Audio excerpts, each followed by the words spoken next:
Hello, dear. It's Heather, and you're watching Save Today with Heather J. I am somebody who has spent her entire adult life living paycheck to paycheck. I am currently very deep in the paycheck to paycheck struggle. I have way more money that needs to go out than what I'm currently bringing in, and it is really a struggle to figure out how I'm going to get all of the things done that I need to do.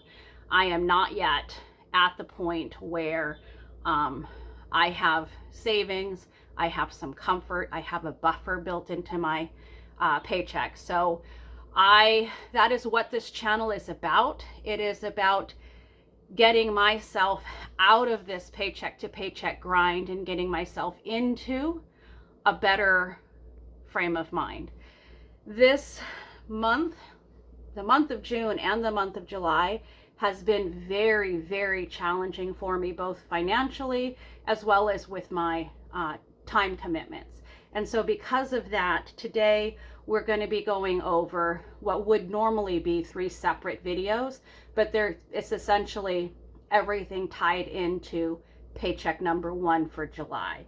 Again, for me, the month of July goes from June 30th to July 27th, I think. My paycheck number 1 is June 30th till July 13th. So we're going to go over my flexible spending in week 1 and my flexible spending in week 2, and then we're going to close out paycheck number 1 all in this month. So I'm going to move through things very quickly. I've got one shot at this. So if I stumble over my words, if I make a mistake, if I get frustrated, I don't have the time today to reshoot it, and then I would have to try again another day and even be further behind. So I'm just going to get started. I'm going to rush through. Hopefully I don't talk too much. I definitely am somebody who uses 14 words when 3 would do. So that's all on me. So today, again, we're going to go through the week flexible spending for week 1. And again, week 1 for me would have been from June 30th to July 6th. And so my flexible spending is groceries, dining out, transportation, which includes gasoline and bus fare, art, and miscellaneous. Now, for the month of July, because things were so tight, I did give myself $0 in my budget for dining out, $0 in my budget for art, and $0 for miscellaneous. Obviously, I left those categories in there because those categories still matter. And I know when I write any of these schedules that there is the possibility that spending may happen in those categories even when I haven't planned for it. So I have to leave the space to adjust and adapt for that. So as we start looking at my flexible spending on the June 30th, in the groceries category, I went to Kroger's grocery store. I spent $23.72. Also on the 30th, in dining out, I went to Starbucks and I spent $6.69. This was the day where when we got up in the morning, it was pouring down rain, and I did not, so I had to be dropped off at work early instead of taking the bus in. And because of that, I didn't have my morning time. I had like 15 minutes from wake up to get out the door. And so I didn't have time to make my coffee. I am at a situation where I boil a pot of water and I do a pour over in a thing that sits on top of my cup. I only drink 1 cup of coffee. I'm the only person in my household who drinks coffee. So it's not worth it to take up valuable counter space to have a coffee pot where I can just fill it, push the button, and walk away and get ready. If I did have that, I would have been able to push the button, get dressed, and then pour my coffee in and run out the door. But that's not the situation I have created for myself, and because of that, I didn't have time. So I got dropped off at the Starbucks by my work. It's across the parking lot from my work. So I was there an hour early. I had a cup of coffee and I sat and I waited until it was time for me to show up that morning. On the 30th, I went to Kroger's in the groceries category, went to Kroger's again and spent $39.65. At this point, this was 2 weeks ago, and I have no idea exactly what those groceries were. What I will tell you is I was very aware of how little bit of money I had in there, and was very much watching my pennies as I was going through and buying the absolute minimum.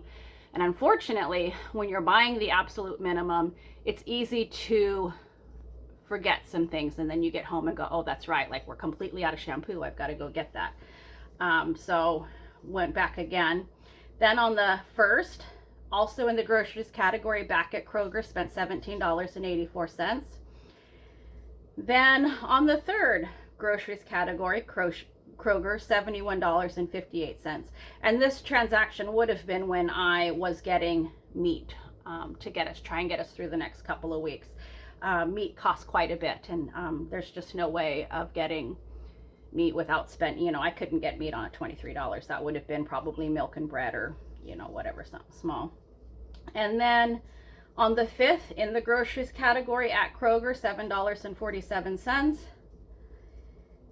In the 5th, in the transportation category, I filled up the gas tank with $15.03, which I think at that point in time was really the last $15 I had available. On the 6th, the groceries category, $7.27. So that was it.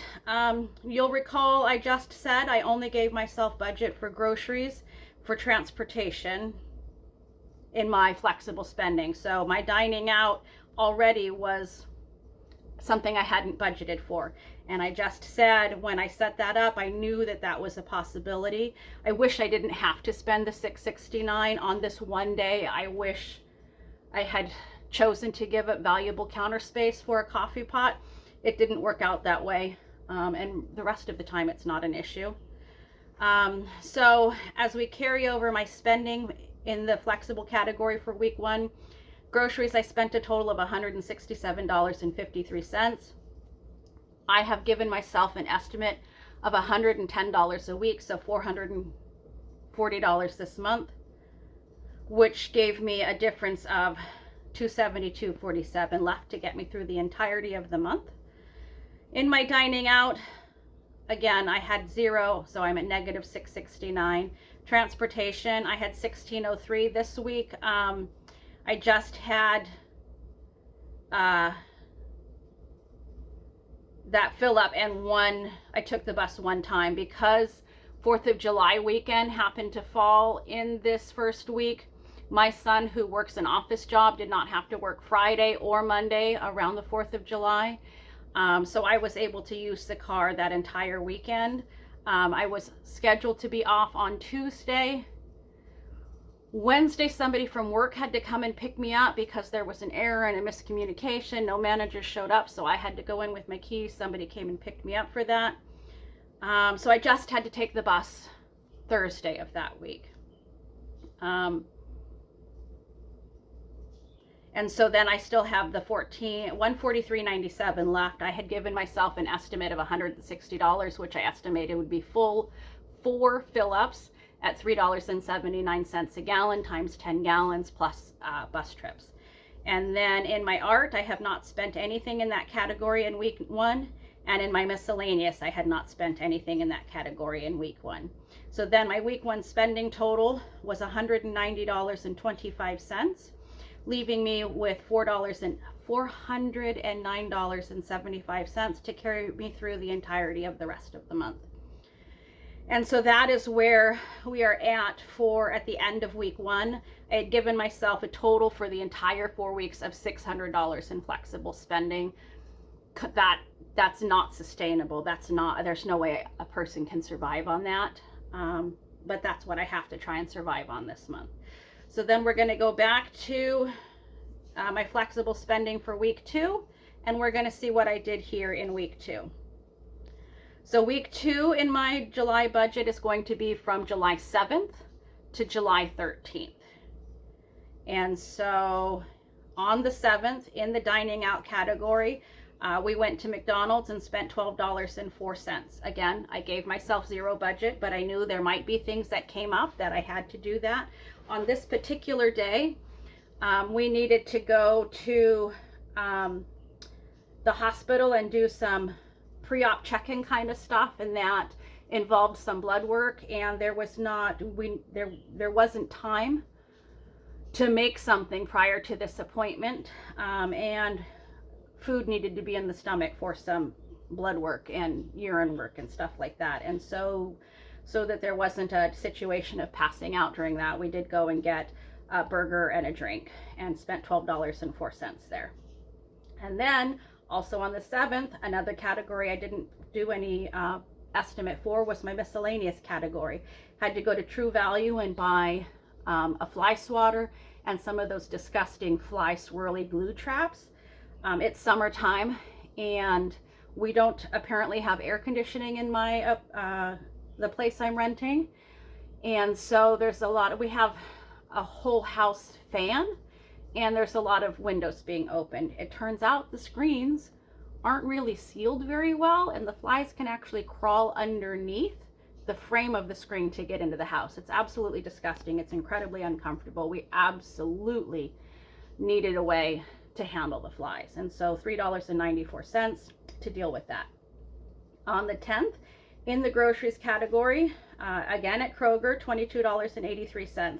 I go to Kroger most frequently for a couple of reasons. It's not the cheapest option. I truly could go to Walmart and spend less money, but it's on the way home and it's not nearly as busy and chaotic as a place like Walmart is. I hate going into Walmart, so it's not something I do on my run in and run out situation. So there's definitely places I could go that are less expensive. They tend to be out of the way. There's also definitely places I could go that are more expensive, but this is right close to my house. It's a quick in and out, and I kind of know where everything is, so that's where my most frequent grocery shopping is. On the 10th, again at Kroger's in the groceries category, $21.94. On the 12th, in the transportation category, I filled up the gas tank, spent $36.48. On the 12th, this was another day where we had been checking the weather, and it looked like there was going to be a window of no rain the night before, but when we woke up that morning, the forecast said rain all the way through, and it was pouring buckets. So again, 15 minutes to get up and get out the door. Dropped off at Starbucks an hour before work so that I could get a cup of coffee. I got myself a breakfast sandwich, and I just sat in their lobby until it was time to walk across the parking lot and go to work. Spent $11.98 there. And then the last thing for week 2 in the transportation category was buses. I took the bus 3 times in this particular week. Again, anytime I work the weekend, Saturday and Sunday, I have access to the car. My son's working an office job. He doesn't need the car then. And then that one day it was raining. I didn't need to go. So just 3 trips on the bus this week. And that was it for my week 2 spending. And let's go back and see where that carries over in my budget. So for week 2 in my groceries category, I had those 2 transactions. I spent $44.77, leaving me with $227.70 in my estimation for the rest of the week. I'm sorry, the rest of the month. 2 more weeks. In my dining out, I spent $24.02. We had that 1 trip to McDonald's and then the 1 trip to Starbucks.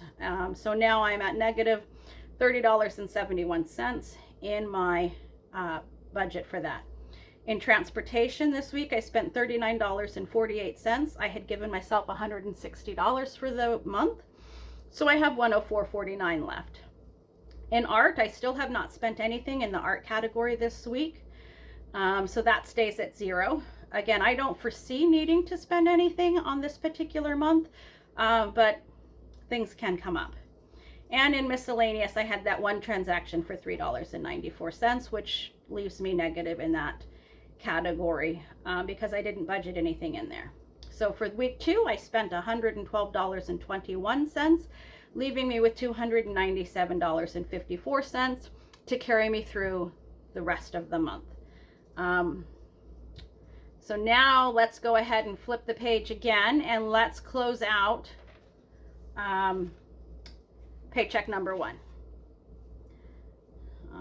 Paycheck number 1, I had estimated my wages. Let's do this. When I do my wage estimate, I start again. I am a full-time employee.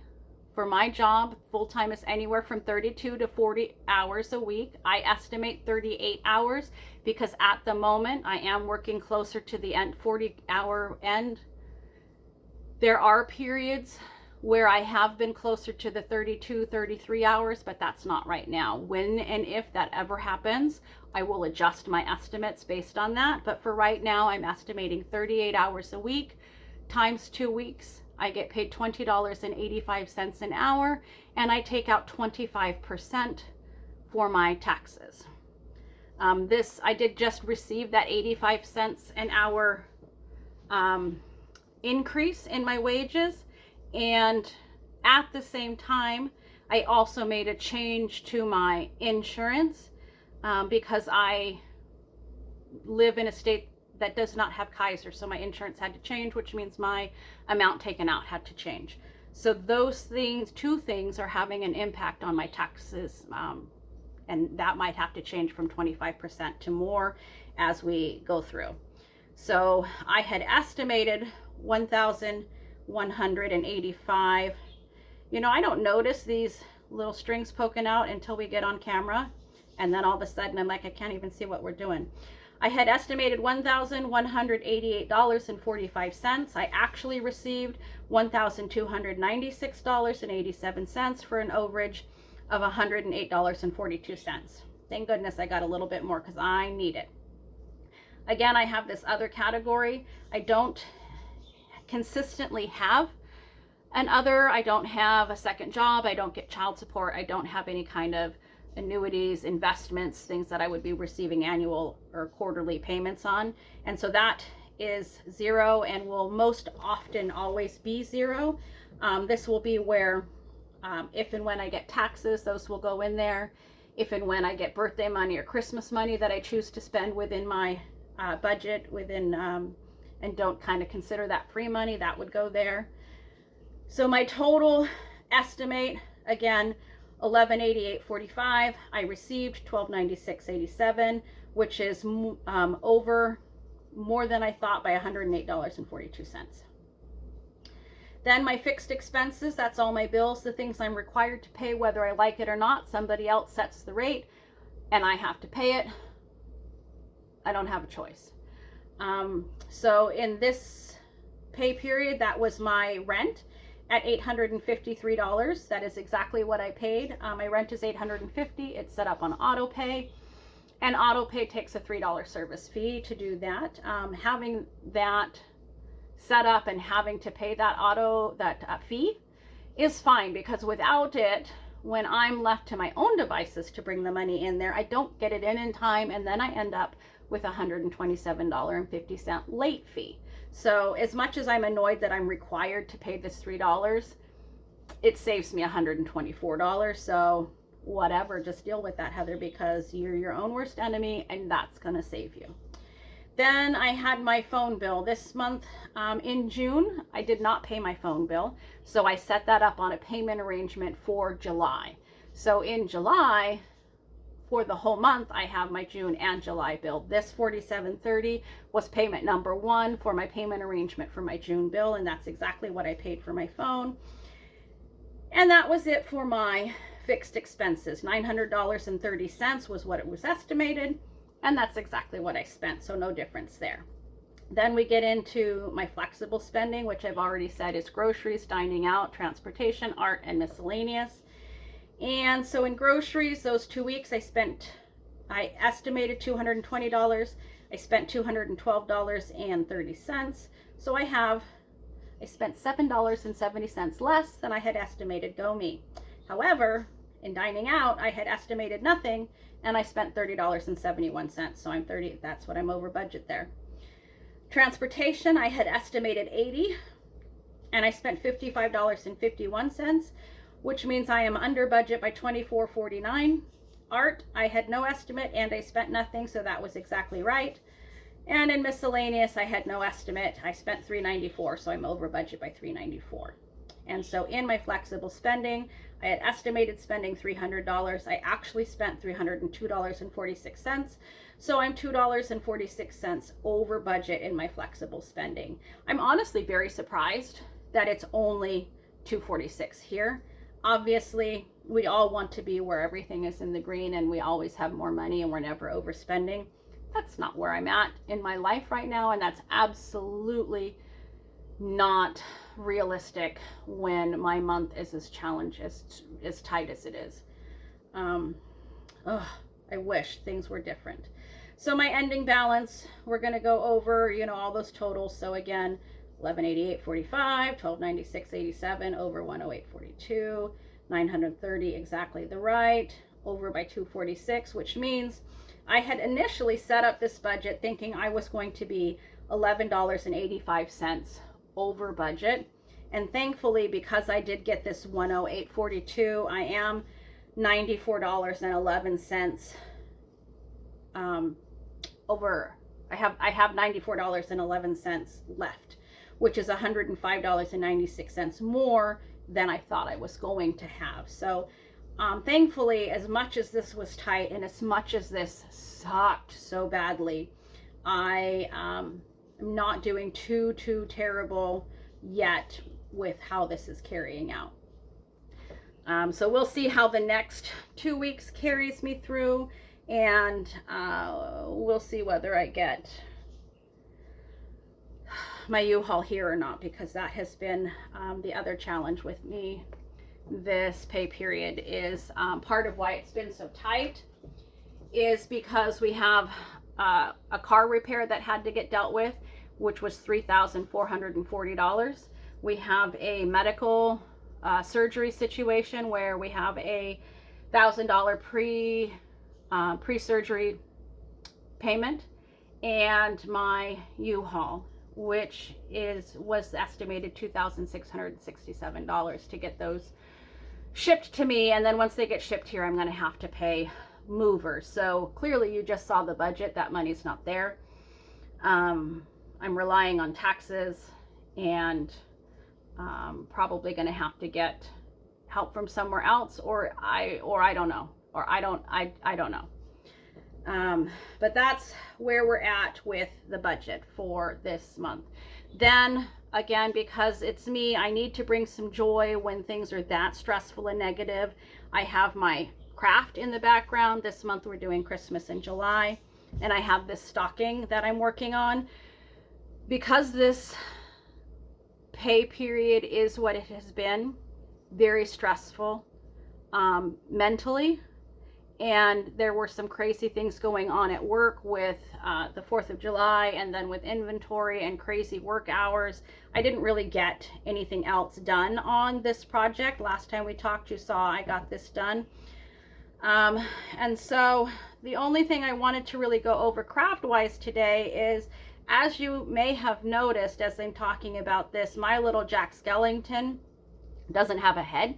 I have this little Fimo clay skeletal frame inside here with his, you know, joints that move, and his little spinal column and his rib cage there, but I don't have a head for him. And that's on purpose. He's not going to be a headless corpse. This isn't the Headless Horseman, it's Jack Skellington. But Jack Skellington does have a very specific face, and I couldn't recreate that in Fimo clay. So I have gone and bought several options, and I'm just going to move that stocking out of the way and just bring Jack Skellington back over. I had gone and bought several options for heads because I'm not sure what I'm going to end up doing. This will be attached kind of on the stocking. Maybe I'll bring that back over here. Whatever I end up using will be attached on the stocking above where his body is. But I'm not sure what is going to end up being the best thing. So I have gone and purchased several different options for his head. And so this is a necklace, and I would just use that and have that stitched in there maybe. And then it would be kind of free floating. And then I got these little buttons. It's the Jack Skellington buttons, and they have the little head there and the zero dog. and Jack and Sally. So I had a couple of different options for the head that I'm going to put on there. The other thing is, I had an idea in my head that here in this black space, I was going to make a three-dimensional Zero the dog out of fabric and some fabric glue and some stuff to get it to hold that shape, but I don't know that I'm going to be able to do that. So these other buttons with Jack and Sally and Zero may end up in here. That's an option I'm kind of toying around with as I'm continuing to struggle with getting this to look the way I want it to do. At some point I have to decide, am I going to fight so hard to make this look the way I want it to look and have it continue to be postponed, or am I going to have to say done is better than perfect and use these other options, which are perfectly acceptable options. So we'll have to see how that carries out. I may end up taking the easy way out just because, number one, this is supposed to be joy and not stress. And number two, because it needs to be finished. It's been 9 years in the works because I get hung up over these things, and it needs to not. It needs to just move forward. And this really is perfectly acceptable. And my son made a very valid point that this isn't going to be protected in a glass case, right? This is going to be stuffed in with all of the other Christmas stuff. And even if the first couple of years we go out of our way to protect this 3D and protect my 3D Zero, at some point it's going to end up smushed. And so I probably really just need to accept that what I'm trying to make is a very beautiful but completely usable, practical item, and not an art piece showcase that's never ever going to be used. So I may have to, I think that's the direction I'm kind of leaning in. I'm not giving up entirely, but I do have a backup plan. I also only have 2 more weeks, and I have said in my mind that this will be done at the end of the month. So again, done is better than perfect. So that, my friends, is where I am at with both my budget and with my art. And this was a very busy one, a long one, a lot going on. So I hope you hung in with me through all of that. And I will talk to you later. Wherever you are and whatever you're doing today, please have some fun, okay?